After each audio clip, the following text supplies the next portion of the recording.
क्या करना प्रत्येक आत्मा चाहती है। हिल स्टेशनों पर घूम का वहाँ जाकर पार्कों में डोड़ा में घूमे। ये सारी सुविधाएं आपको सतलोक में प्राप्त है। प्रत्येक के घरों में ऐसा है और घूमने के लिए आपके पास विमान है। वहाँ पर विमान, यहाँ तो एक मोटरसाइकिल हो जाए हुआ है, बड़ी बात मानते हैं हम। और 6 दिन में तेल डलाना पड़ेगी तो लंबे सफर में जावत है। तो वहाँ कुछ भी नहीं है। निष्कर्म मोक्ष वहाँ प्राप्त होता है, बिना काम किए सारे सुख प्राप्त होंगे, लेकिन वो होगा यहाँ किए हुए का प्रतिफल। जैसे बच्चा विद्यालय में जाता है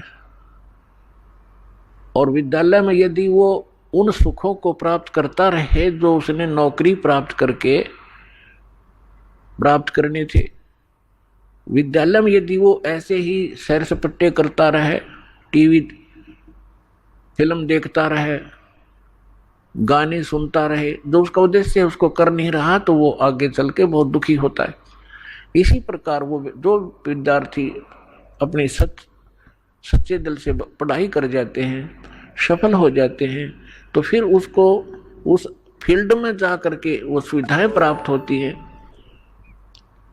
जो उसकी शिक्षा का ही प्रतिफल होता है।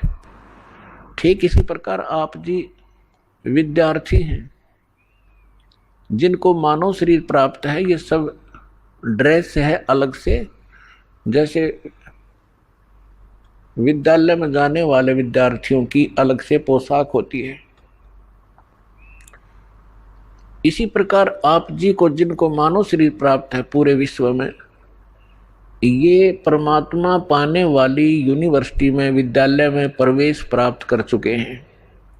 इनके इतने अच्छे नंबर थे कि इनको प्रवेश मिल गया और ये ड्रेस मिल गई। नहीं तो कुत्ते गधे सुअर की ड्रेस ये पहले आप पहने हुए थे।